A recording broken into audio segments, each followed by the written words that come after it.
Hello there everyone and welcome to John Drinks, the channel where I, John, have a drink. I turned 30 a couple of months ago, and to celebrate I worked on my birthday. Because, you know, that's not depressing at all. But what did happen was I was bought a couple of whiskies for my birthday and I got to put them in little sample bottles and take them home. And this one particular example was bought for me by somebody that was splashing their cash, and I think he was hitting on me a little bit. He did also buy my colleague a drink. Neither of us socked him off at the end of the night, so you know, we're the ones that are quids in. Maybe he had a really nice penis? I don't know, I doubt it. But anyway, so this... you're going to get nothing from the bottle because it's a sample bottle. So we're just going to dive straight in with the actual whiskey. This is Glenfarclas 30-year-old. We're going a bit top shelf whiskey recently, aren't we? We've had like Dalmore King Alexander, we've had Lafroy 25. Now we're on this 30-year-old Glenfarclas. What the fuck? Who do I think I am? You Tory cunt. What? No, this is Glenfarclas Distillery. I treat Glenfarclas as kind of like one of the core whiskies, as I think everyone should. I'm not sure if everyone necessarily does, but I think it should get, you know, more love. It is one of the last remaining, if not indeed one of the, it's in family hands, let's put it that way. It's not the only family-owned distillery, is it? Anyway, it's in family hands. They're very traditional in how they do things. Basically, they haven't even changed how they look. Beyond like a couple of updates from, you know, hand drawn to digital, they've not really changed how they bottle, how they package. They just knock out whiskey, and they're proud of what they do, and they do a good job, and it's usually very affordable. Did we mention that bit? You can sometimes pick up the 25-year-old for £100. Did you hear what I just said? Yeah, in fact that happens quite frequently. It's normally kind of at that price, and when it's not, it's like 125, which again, it's a 25-year-old whiskey. Hello? It's very exciting. Now, don't get me wrong, £100 is still a lot of money. But when you compare, like, you know, I mean, Bladnoch has a 14-year-old out for, is it a 14-year-old or the 15-year-old? It's young. It's the 14-year-old, I'm pretty sure, for like £100. You know, and I love Bladnoch. You guys know that. I'm big into Bladnoch. But you know, when you compare the two side by side, you're like, is Glenfarclas just really shit? And the answer is no. So spoilers for this one. I'm expecting very good things from this. Now, the packaging of this is a bit extra. It comes in a big red box with like a little switch on it. I think we still have it at work in one of the booths somewhere. And it's designed to look like the distillery doors. If I can be asked, I'll put a picture up. Oh. What was I saying? Oh yeah, whiskey. Oh, matron. Oh.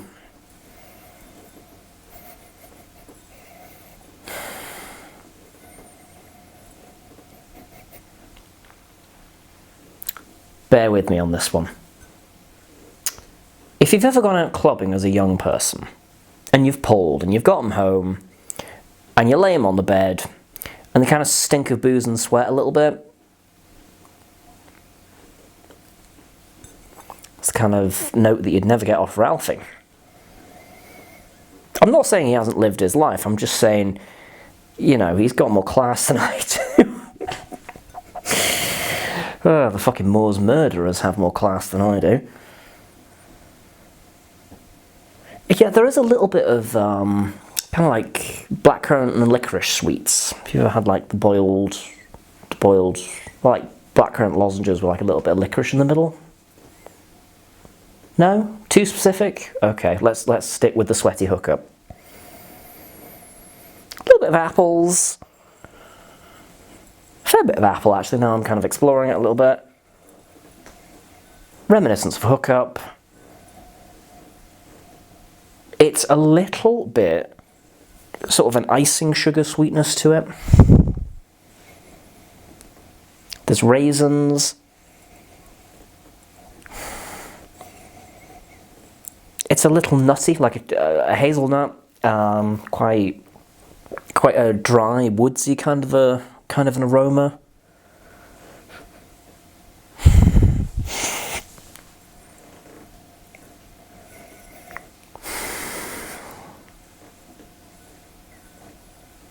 A little chalky, like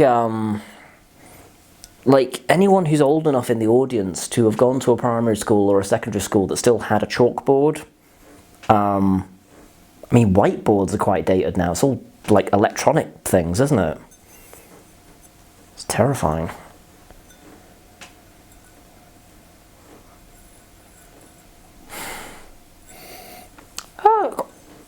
Fruity, earthy, bit of a funk. Let's put it that way. It's got a bit of a funk.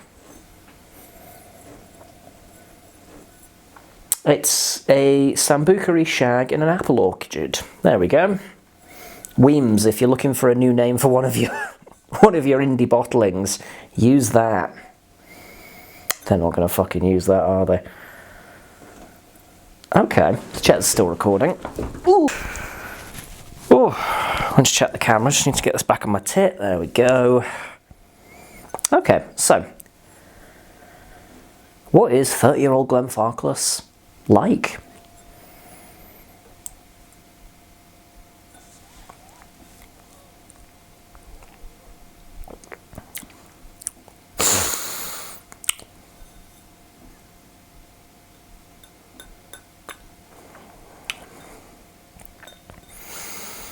Interesting. Surprisingly easygoing. However, there's still plenty of flavour. Do you know what? I'm doubling down on the hazelnut, actually. It's got a really hazelnutty flavour. I don't know how else to explain that other than just to say that it kind of tastes like hazelnuts. There's a slight caramel tone. It's subtle, but it's there. It's like an element of sweetness. Loads of nuts. A little bit of sawdust. A touch grassy. There's so much going on, it's difficult to discern what's going on. Processing. It's firing various synapses of milk chocolate, raisins, hazelnuts, like furniture polish. There's an element of bubblegum about it as well. There's like a weird kind of artificial sweetness to it. But it's not out of place. It somehow kind of melds into everything else, which I don't know how you do that. I don't know how that works. It shouldn't. It absolutely should not work. But it kind of does. It just kind of like briefly pops in. It's like, oh, and it's gone.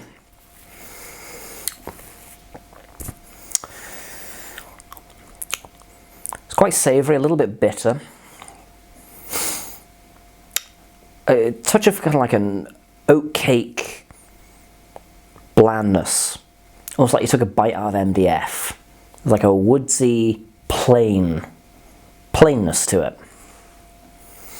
Does that make any sense? Kind of does, I suppose. In a way. I don't know. I'm going to say it makes sense. Fuck it, it's my channel. Currants, chestnuts. So much hazelnut. I'm overwhelmed with how hazelnutty it is.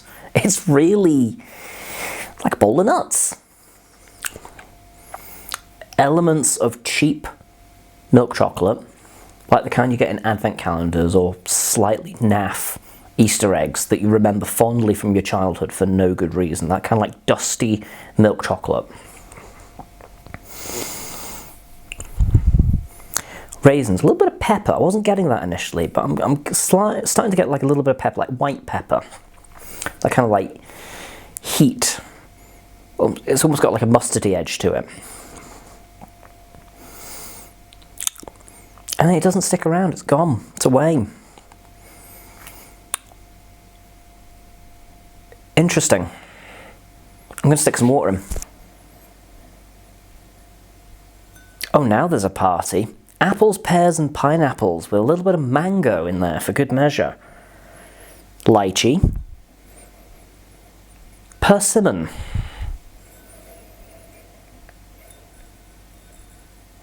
And a hint of Philadelphia cheese.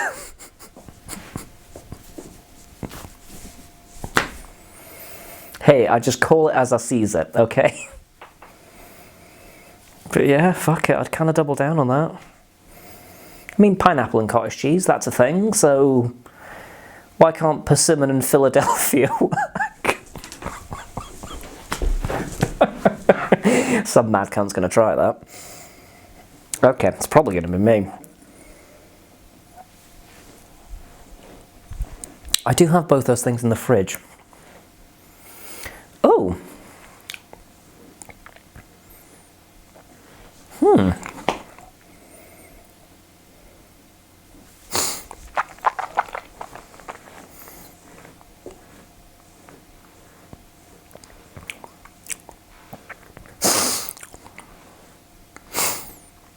The hazelnut's gone away.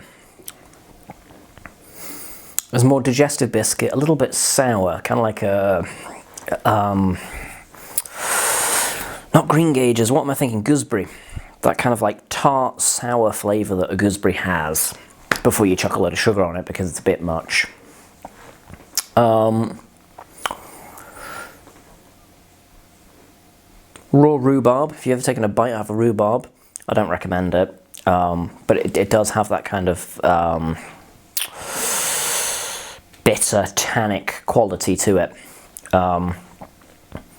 Whoever thought cooking with rhubarb was a good idea is not the bravest person in history, to be fair, because, I mean, who decided rancid fucking cheese was a good idea? Who decided cheese was a good idea? Because that's just gone off milk. There was a face at the window, and it's the cat. Jesus Christ. Pardon me. What's going on, little one? Hey, say hi to the camera. Hey. Okay, bye. You do have to be careful with adding water to older whiskies. You have to be careful with adding water to anything, to be fair. I do worry that it's killed it a little bit, to be honest, because the flavours have gone quite plain. Whereas before it was easygoing, but definite. It had a strong idea of what it was doing. This has gone a little bit muddy. It's a little washed out now. A little bit faded.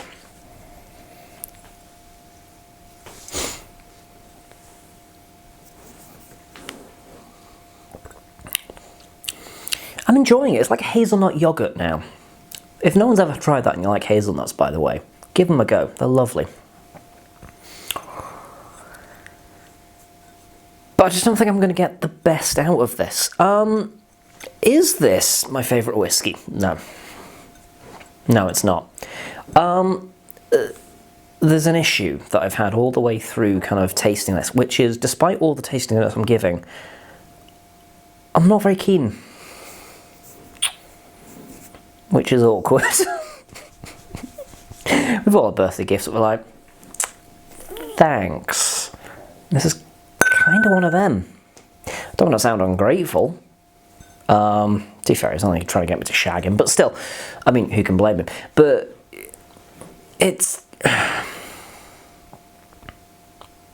really nothing to write home about. It's not. I'm just going to call it as I see it. I have had some splendid 12-year-olds, 10-year-olds. I've had a 15-year-old that blew my dick off. This at double the age, there's just not much happening. It's just old. That's all I can say about it. It's just old. And that's not enough. If I were you, I wouldn't bother. Don't get me wrong, people that just like throwing money against the wall because they don't have a personality are going to love this. You can do better. You can have a better experience at a quarter of the price. Half the age. But hey, age isn't everything. And maybe that is what this video was about. That's not what this video was about. I just wanted to drink some really old whiskey. But let me know down below, what is the oldest age statement you have ever tried? Have you tried seducing a 30-year-old by buying them expensive whiskey? Let me know down below in the comments. Thumb this video if you enjoyed it. If you want to leave me some of your own scores, you can join the channel's Patreon or become a member, and you get automatic access into a special members-only section of the Whiskey Scorecard. Subscribe to the channel if you want to see more of these shenanigans, and do join me next time where I'll be drinking something else.